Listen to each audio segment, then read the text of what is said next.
Hello guys, welcome back to PC वाले YouTube channel. And CES में देखो हमने इंटेल की तरफ से अच्छे अनाउंसमेंट देखे। हमने 12400 जैसे और बजट चिपसेट जो है उनका लॉन्च देखा और उसके ऊपर मैंने वीडियो बनाई है, तो जाके उसको चेक कर लेना। ठीक है, मैं ऊपर आई बटन में कार्ड्स में दे दूंगा। एएमडी ने अपने जो है वो अच्छी अच्छी चीज़ें लॉन्च करी और वो अच्छी थी, लेकिन एनवीडिया ने इतना घटिया लॉन्च करा है, लाइक आई एम डिसअपॉइंटेड। क्योंकि एएमडी ने देखो बजट कार्ड तो चलो निकाला उसको छोड़ दो, उन्होंने अपने नए सीपीयूज लॉन्च करे। एनवीडिया के पास सीपीयूज नहीं है तो वो सीपीयू लॉन्च कर नहीं सकते, बट स्टिल अच्छा इवेंट था उनका। के बजाय एनवीडिया ने क्या करा उसके बारे में देखते हैं। एनवीडिया ने लॉन्च करा है RTX 3080 12GB 3070 Ti 16GB 3050 8GB और एक और मॉन्स्टरस ग्राफिक्स कार्ड। कहाँ गया? ये रहा हमारा 3090 Ti, जिसको कि हम लोग एक्सपेक्ट कर ही रहे थे कि ये जो है कार्ड लॉन्च होगा ही होगा, और अब फाइनली लॉन्च हो चुका है 450 वॉट की TGP के साथ। और मैं डिसअपॉइंटेड क्यों हूँ? ठीक है, सबसे पहले बात कर लेते हैं जिस कार्ड का तुम लोग को हमेशा से इंतजार था 3050 8GB का, और मुझे इस कार्ड से नफरत है। और मुझे इस कार्ड से नफरत इसीलिए है बिकॉज लेट मी एक्सप्लेन। पहली बात तो देखो, इस कार्ड के अंदर देखो तुम्हें डिटेल्स एनवीडिया ने बताई हुई हैं, जो भी है जैसा भी है। इसके अंदर RT कोर्स होने वाले हैं, तुम्हें DLSS का फीचर मिलेगा जो कि डिसेंट है, ताकि तुम 3050 जैसे कार्ड के अंदर DLSS ऑन करके अपने फ्रेम रेस बढ़ा सकते हो। अच्छी चीज़ है। यहाँ पे एनवीडिया ने इसको कंपेयर भी करा है तुम्हारा RTX में, कंट्रोल में, माइनक्राफ्ट में, बॉर्डरलैंड्स में 1050 1650 3050 के साथ। ठीक है, परफॉर्मेंस दिखाइए कि किस तरीके की परफॉर्मेंस रहने वाली है। 9 थीडर टेराफ्लॉप्स, 73 टेंसर टेराफ्लॉप्स तुम्हें देखने को मिलेगा। 8GB G6 तुम्हें मेमोरी देखने को इसके अंदर मिलेगी, तो अच्छी चीज़ है। ये चीज़ मुझे अच्छी लगी कि चलो 8GB मेमोरी है, क्योंकि मैं एक्सपेक्ट करता हूँ कि हर कंपनी में अब ये स्टैंडर्ड बन जाना चाहिए कि अगर 1080p गेमिंग कार्ड है तो मिनिमम 6GB VRAM होनी चाहिए, मिनिमम 6GB। ठीक है, तो ये अच्छा है कि यहाँ पे जो है वो 8GB है। AMD तो खाली 4GB दी है, और जनवरी 27 से जो है वो ये अवेलेबल होना चालू हो जाएगा। पहली चीज़ जो मुझे डिसअपॉइंटिंग लगी वो लगी इसकी प्राइस, लाइक $249। अगर इस $249 को तुम इंडियन रुपीस में कन्वर्ट करोगे तो let me show it to you. Sorry, एक मिनट। ठीक है तो $250। ठीक है, $250 टू INR। ठीक है, लेट्स सी। ठीक है, तो 18,000 तो यहीं पे हो गए, लाइक 18,600 तो ये यहीं हो गए। ठीक है, अब देखते हैं, चलो इसको 18,600 मान लेते हैं। ठीक है, तो लेट्स कैलकुलेट 18 कहाँ गया, 18% ऑफ 18,000। चलो 18,000 ही रफली मान लेते हैं। ठीक है, तो कितना, तो 3,240 तुम्हारा कितना बनता है इसके ऊपर टैक्स GST। तो यानी कि ये कार्ड लॉन्च होगा 18,500 600 जितना भी था प्लस 3,200, यानी कि 18 19 20 21, यानी अराउंड 22-23,000 के आसपास ये कार्ड आने वाला है। लाइक एक 50 सीरीज का कार्ड तुम 22,000 का लॉन्च करो, like this is insane guys. और तुम जानते हो कि इस 3050 के बाद एक 3050 Ti भी आएगा, एक 3050 सुपर या 3050 Ti वो भी आएगा। क्योंकि जब तुम्हारा 3070 Ti आ सकता है, 3090 Ti आ सकता है, 3060 Ti आ सकता है, 3050 Ti भी आएगा ही आएगा।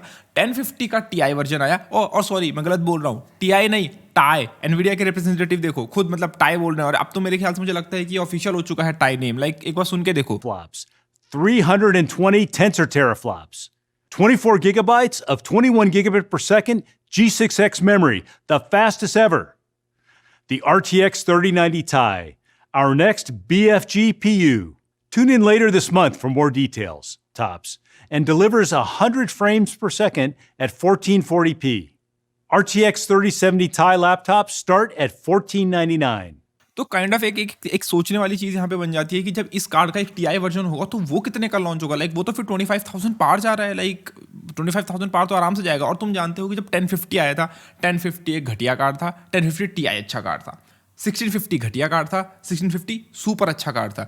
तो मैं भी सेम चीज़ यहाँ पे एक्सपेक्ट कर रहा हूँ कि लाइक ये कार्ड जो है वो इतना अच्छा नहीं होने वाला, लेकिन इसका जो बेटर वर्जन है, इसका जो Ti वर्जन है वो बेटर होने वाला है। और मुझे लगता है कि ये जो है वो अपनी VRAM को भी शायद अच्छे से क्या पता यूटिलाइज ना कर पाए 8GB VRAM को, लेकिन जो इसका Ti वर्जन होगा वो अच्छा होगा। अब मैं यहाँ पे कोई आपको ऑप्शंस नहीं दूंगा कि इस कार्ड को मत बाय करना या क्या, क्योंकि अभी के लिए जो शॉर्टेज है उस हिसाब से तो भाई जो कार्ड मिल जाए वही अच्छा है। तो वो तुमको देखने को मिल जाएगा 27 जनवरी से। बट मेरा कुल मिला के यहाँ पे मीनिंग ये है कि भाई तुम इतना महंगा कार्ड रिलीज कर रहा है एनवीडिया, वो भी इसका कोई Ti वर्जन भी नहीं है अभी के लिए, जो कि आएगा वो और महंगा रिलीज होगा। और एनवीडिया फोकस इस पे नहीं कर रहा कि हमारे पास जो है वो चीप सस्ते ग्राफिक्स कार्ड नहीं है। एनवीडिया फोकस कर रहा है और high and graphics card release करने में, जिसके अंदर 3090 Ti आता है।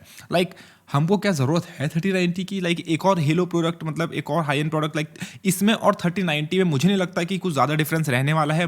मुश्किल से सिंगल डिजिट परफॉर्मेंस डिफरेंस तुम्हें देखने को मिलेगा, सिंगल डिजिट। हो सकता है थोड़ा बहुत ऊपर नीचे किसी स्पेसिफिक बेंचमार्क्स में आ जाए, बट मुझे नहीं लगता उससे ज़्यादा तुम्हें देखने को मिलेगा। और कितने लोग इसको लेने वाले हैं, लाइक एनवीडिया यहाँ पे अपने प्रॉफिट मैक्सिमाइज करना चाहता है। लाइक तुम्हारा 3070 Ti 16GB, 3080 12GB एंड ये जितने के जितने कार्ड्स हैं सारे के सारे हाई एंड कार्ड्स हैं, यानी कि एनवीडिया टॉप एंड के कार्ड्स पे ध्यान दे रहा है ताकि उनको जो है वो इन कार्ड्स में तो एनवीडिया को ज़्यादा प्रॉफिट होता है। लाइक तुम्हें लगता है एनवीडिया को 3050 बेच के प्रॉफिट हो रहा है, नहीं, इन कार्ड्स में ज़्यादा प्रॉफिट हो रहा है। तो एनवीडिया हाई एंड कार्ड ज़्यादा लॉन्च कर रहा है और 3050 Ti वो लॉन्च नहीं करा एनवीडिया ने, 3050 अब जाके लॉन्च करा। 3050 का Ti अभी और बाद में आएगा, जब सब कुछ हो जाए, जब सब कुछ हो जाएगा, एनवीडिया के पास कुछ नहीं बचेगा प्रॉफिट चूसने के लिए, जब एनवीडिया उसको निकालेगा।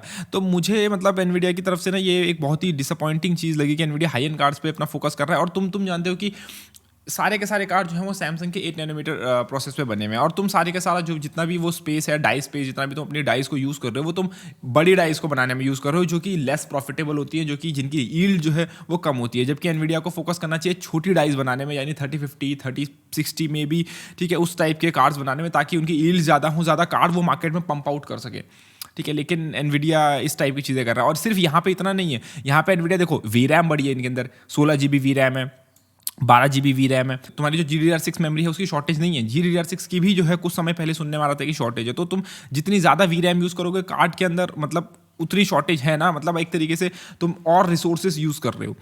तो मुझे बहुत ही एनवीडिया का इवेंट जो है मुझे इतना कुछ खास लगा नहीं। हाँ, हो सकता है बजट गेमर्स के लिए एक अच्छा इवेंट हो, बट मुझे पर्सनली इस इवेंट में ज़्यादा मज़ा नहीं आया। मतलब आई मीन ठीक है, ऑल्दो AMD के भी इवेंट्स हैं, उसके अंदर भी एक्सपेंसिव CPUs रिलीज हुए, बट उसके अंदर कुछ नई इनोवेशन थी। इंटेल के जो CPUs थे उनके अंदर बजट CPUs रिलीज हुए तो वो अच्छा था, लेकिन एनवीडिया में बजट चीज़ भी रिलीज हुई तो क्या हुई, 3050, कोई इसका TI वर्जन नहीं आया। और उसकी प्राइसिंग देखो 3050 की कितनी है, लाइक 22,000 23,000 इंडियन रुपीज़ में अगर कन्वर्ट करूँ मैं तो मेरे लिए तो ये बड़ा डिसअपॉइंटिंग था। एंड बाकी तुम लोग के क्या थॉट्स हैं, बाकी जो मैंने कवर करे उनका लिंक्स तुम्हें यहाँ मिल जाएंगे इस तरफ जहाँ भी होता है, ठीक है।